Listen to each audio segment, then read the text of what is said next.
Joining me now is Ambassador Ryan Crocker, the former ambassador to Syria, Iraq, Afghanistan, Lebanon, and Pakistan, among other important posts. Ambassador, you are a survivor of the 1983 embassy bombing. I'm not telling you that. I'm telling our viewers who may not know that.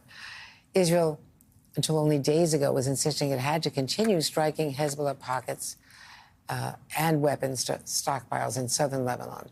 Do you think they've now accomplished those goals and as well are willing to agree to stop hitting Beirut, which has been the real concern of the administration? I think it is definitely time for Israel to work with the United States and others on a ceasefire in Lebanon as well as in Gaza, that they have successfully decapitated Hezbollah, something that I certainly applaud, since among those they've targeted were individuals responsible for the bombing of the embassy and later the Marine barracks in 1983. But we have to remember that Hezbollah was born in the Israeli invasion and subsequent occupation of Lebanon in 1982 and 1983. It is highly unlikely that it is going to be exterminated by another invasion and another occupation. And I think the Israelis need to, again, take the win and withdraw their forces in the context of a ceasefire that Hezbollah would sign on to. That's the only way I can see the inhabitants of northern Israel returning to their homes. And again, it's important to remember that the invasion of 1982 was called Operation Peace for Galilee.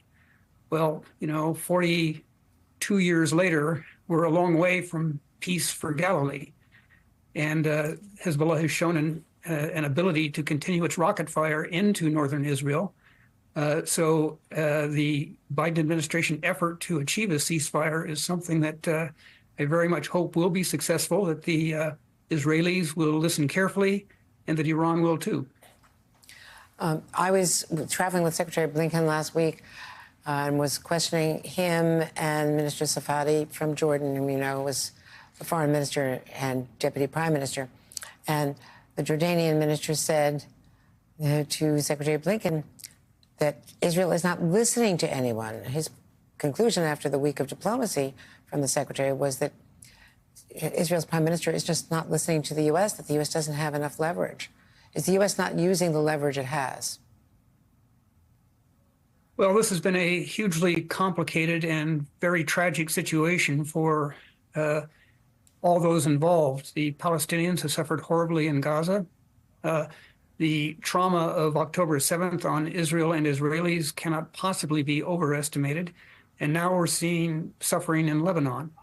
I think it's very important that the Prime Minister of Israel take a deep breath and consider where he is, what has been achieved, and what the options are going forward. Again, we had the situation during Operation Peace for Galilee in 1982, where then Defense Minister Eric Sharon had his own plan and his own intention of doing things and was singularly unresponsive to the U.S. That did not end well, not for the U.S. and not for Israel, who lost about 1,100 IDF troopers in an 18-year occupation of South Lebanon. And again, having now inflicted significant damage on Hezbollah, a prolonged Israeli presence in South Lebanon is guaranteed to regenerate popular support for the movement that they're out to defeat. So again, I would hope that the United States and this administration, as a proven and trusted ally of Israel, will be persuasive, and that the Prime Minister will do what's in the best interest for regional peace and for Israel's own security interest. Ambassador Ryan Crocker, it's certainly a cautionary tale. Thank you very much. We appreciate your experience.